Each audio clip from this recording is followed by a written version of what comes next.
May 27, 1944, near Salerno, Italy. The German sentry heard it before he understood anything. Not an engine, nor was it the metallic rhythm of tracked vehicles. Not even the distant concussion of artillery. It was music. Bagpipes. At first, he assumed it was a mistake, something carried by the wind from a village down the hill, but the sound did not fade.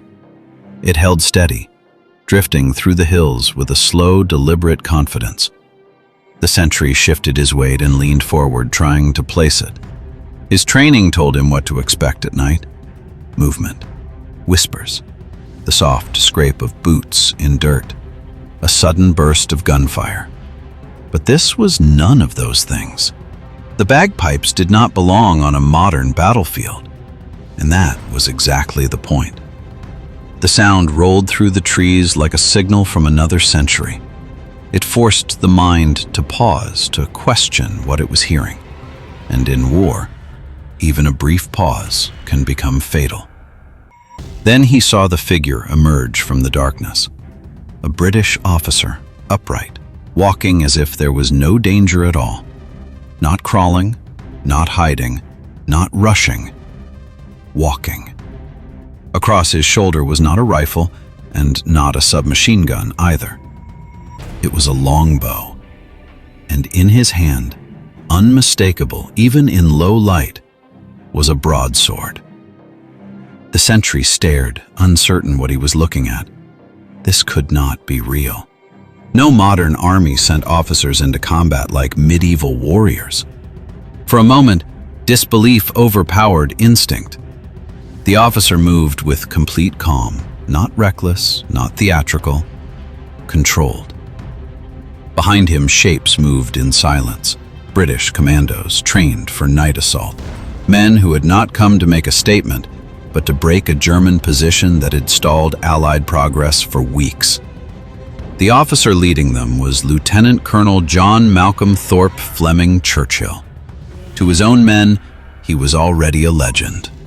To the enemy, he was something worse. Not because of the sword or bow, but because he represented a kind of warfare German doctrine struggled to counter.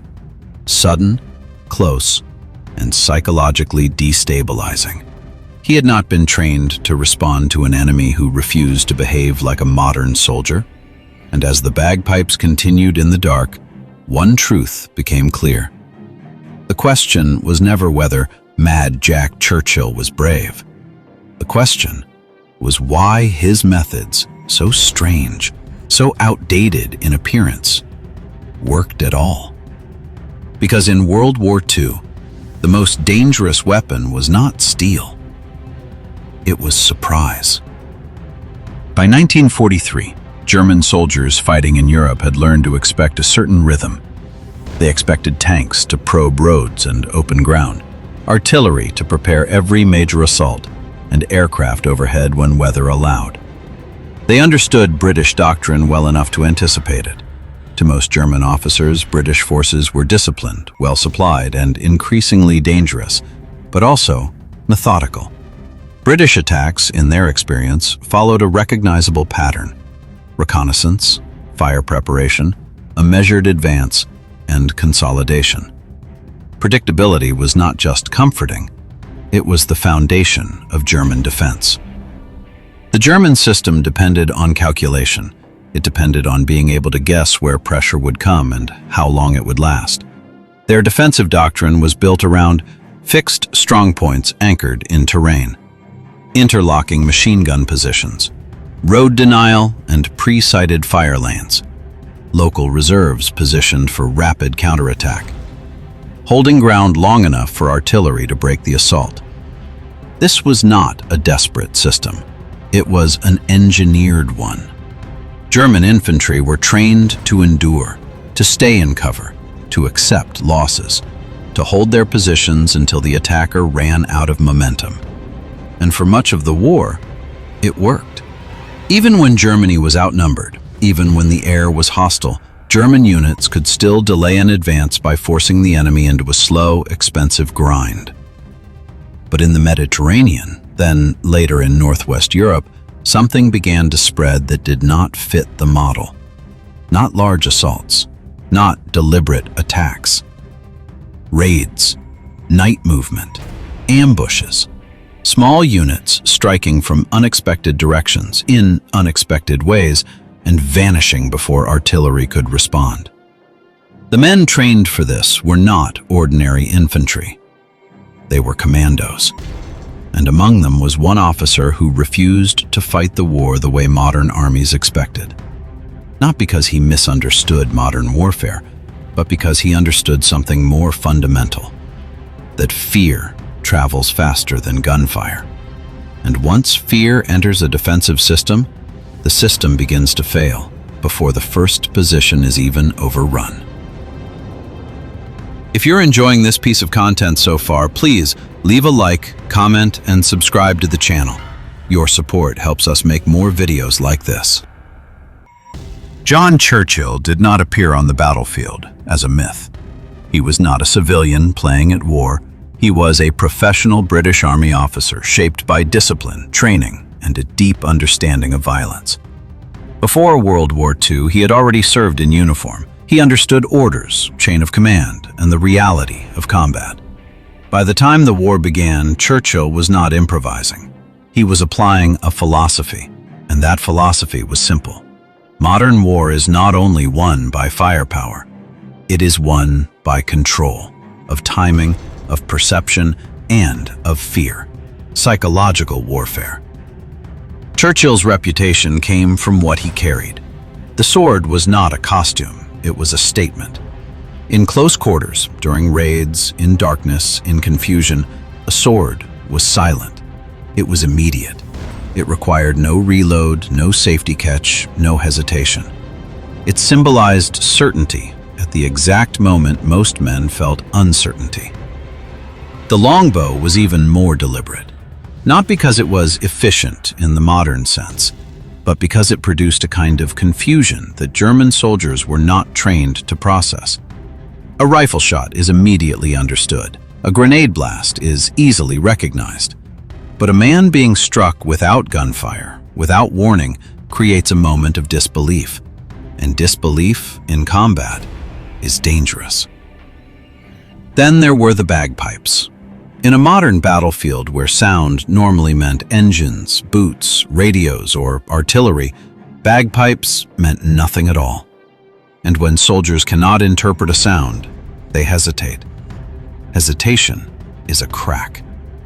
Commandos were trained to exploit cracks with speed and brutality before a defensive system could recover. British commando doctrine emphasized speed, surprise, violence of action, minimal warning, immediate collapse of enemy coordination. This was not theatrical. It was a system designed with precision. Churchill's methods were not madness. They were psychological warfare, compressed into seconds, delivered at the point where German doctrine was most fragile. And in the right terrain, at the right time, it worked. By early 1941, Britain had stopped pretending the war could be won by conventional methods alone. France had fallen in weeks. The British Expeditionary Force had escaped Dunkirk, but the escape itself was a confession. Britain could still fight, but it could not yet return to the continent in force. So the British government and High Command built something new, not an army designed to hold ground, but an instrument designed to strike, disappear, and leave uncertainty behind. The Commandos. Their purpose was not symbolic resistance. It was operational pressure. Raids forced Germans to guard coastlines, to divert troops, to fortify ports and villages that might never be attacked, to waste time, manpower, and attention. And to make one thing clear, no rear area was truly safe. Commando training reflected that purpose. They learned to move at night without light, to cross difficult ground with minimal equipment, to strike targets with speed, then withdraw before reinforcements arrived, to treat surprise as a weapon more important than firepower. Churchill was one of the officers who took this seriously. not as an adventure, but as discipline. He trained like a hunter rather than a parade ground officer. He studied terrain, angles of approach, lines of sight, and the behavior of sentries. He practiced what modern infantry rarely practiced anymore: silent killing. Because in raids, silence mattered. A single gunshot could ruin an operation. A flare could turn darkness into exposure. A panicked shout could bring a platoon down on a small team within minutes. This is where Churchill's longbow stopped being an eccentric detail and became a tactical choice. There are documented accounts of him using it in combat, not as a stunt for morale. The bow offered something a rifle could not. No muzzle flash, no report, no obvious direction of fire. A sentry struck by an arrow might not even have time to cry out. He would simply collapse. And for the men watching him, men trained to interpret gunfire, there would be a delay, a moment of confusion.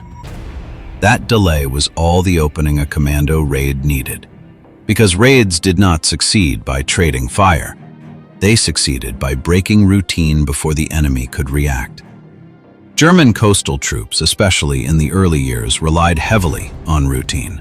Sentry schedules, fixed patrol routes, standard responses to contact. Churchill understood that the most dangerous enemy was not the brave one. It was the unpredictable one. So he attacked the German system at its weakest point: expectation. His methods were not medieval. They were psychological warfare applied at the smallest possible level, designed to produce hesitation, disorder, and silence. And in a war increasingly ruled by machines, that kind of disruption was still lethal. September 1943. Salerno, Italy. The Allied landing at Salerno was not a clean breakthrough. It was an entry into terrain built for defense. Steep ridgelines, stone villages, narrow roads, and German units trained to turn every feature into a delaying position. For the Germans, Italy was not about winning decisively. It was about slowing the Allied advance long enough to make the campaign costly. For the Allies, that created a problem. Conventional infantry assaults against prepared positions in that terrain meant predictable casualties. So British commanders relied on a different tool: Commandos. They were used to break deadlocks that regular units could not break quickly, not by brute force, but by disrupting the system behind the defense. In September 1943, Churchill operated in this environment, and one of the most cited actions from this period took place near Salerno, at La Molina. German troops occupied a position that was strong by design. It had fields of fire, overlapping machine gun coverage, prepared routes for reinforcement, a layout intended to punish any frontal assault. A normal attack would have moved along the obvious approaches. It would have entered the kill zone.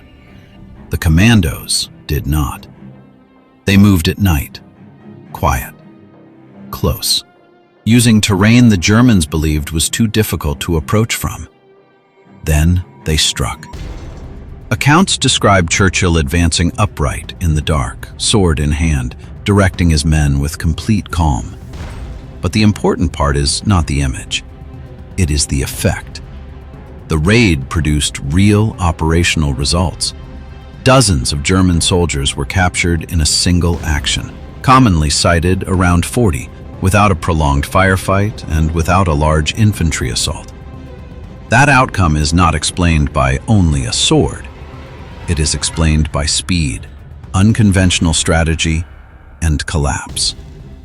German defensive doctrine depended on rapid identification: a sound, a silhouette, a known pattern, then a drilled response. But in that moment, the Germans were faced with something they could not categorize: a sudden commando assault from an unexpected direction, in darkness, led by a figure who did not resemble any enemy they had trained to fight. That hesitation mattered. Because in close-range night combat, a few seconds of confusion can decide everything. And Churchill, by being impossible to interpret, made that collapse happen faster. By 1944, the German army in Italy and northwest Europe was no longer the force that had marched through France. The doctrine still existed on paper. The field manuals still described how to hold ground, absorb pressure, and contain breakthroughs. But the men required to make that system work were disappearing.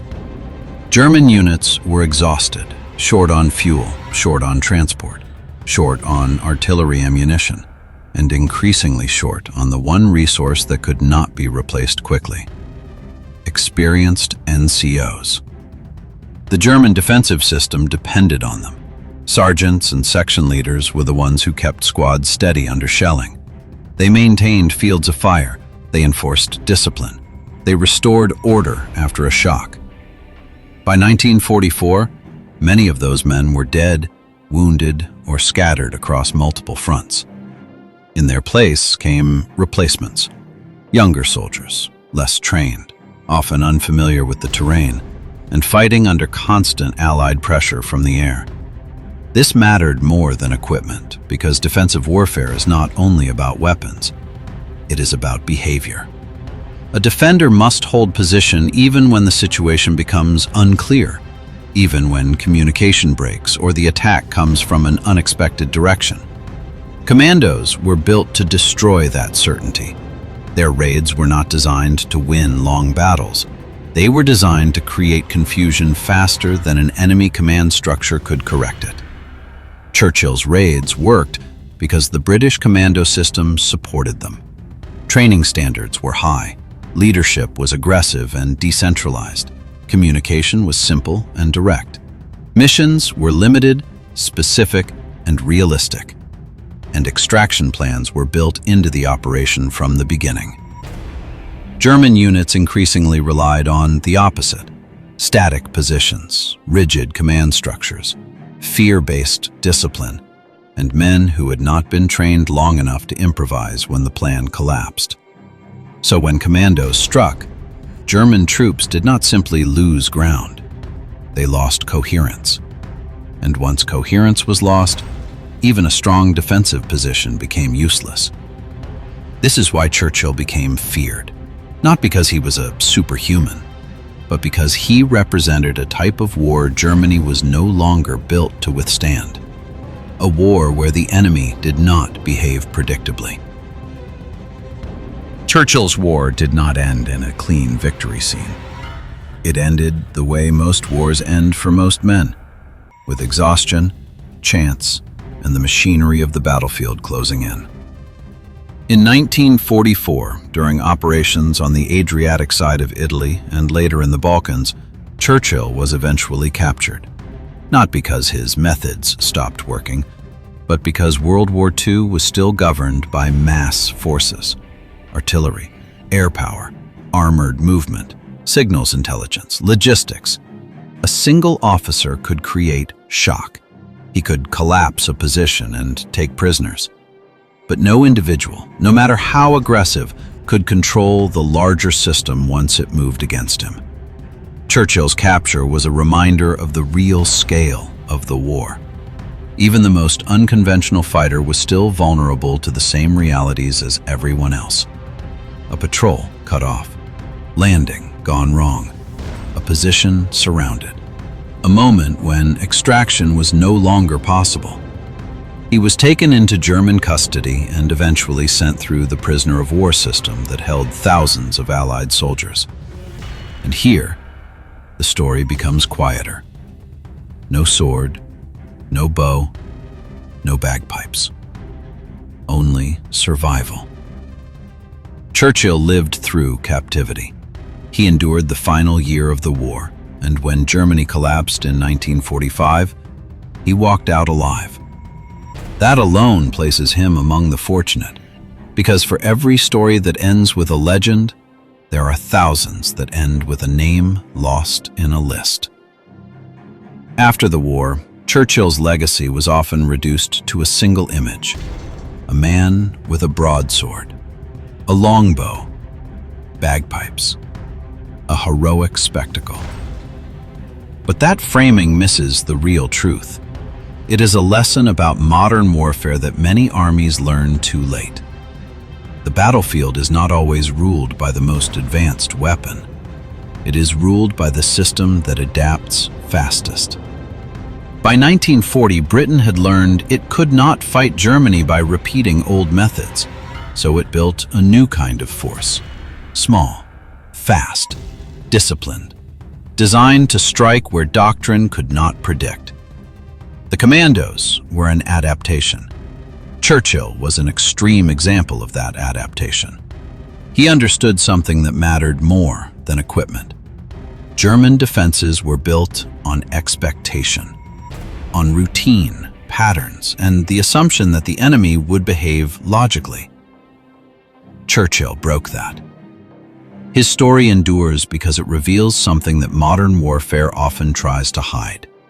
Even in a conflict dominated by tanks, aircraft, and industrial production, victory still depended on human systems: morale, cohesion, discipline, leadership under pressure, and the ability to keep functioning when fear spreads faster than orders. German soldiers laughed at Churchill because laughter is often the first defense against the unbelievable. It is how men dismiss what they cannot categorize. Then they stopped laughing. Because the battlefield does not reward what seems rational. It rewards what works. And in the overstretched, exhausted battlefields of 1943 and 1944, shock tactics worked because they struck at the point where human control breaks down. Churchill's weapons were unusual, but the method was modern: speed, surprise, and psychological collapse. If you found this story valuable, subscribe for more World War II documentary narratives built on real events and real people. Until next time, my history lovers.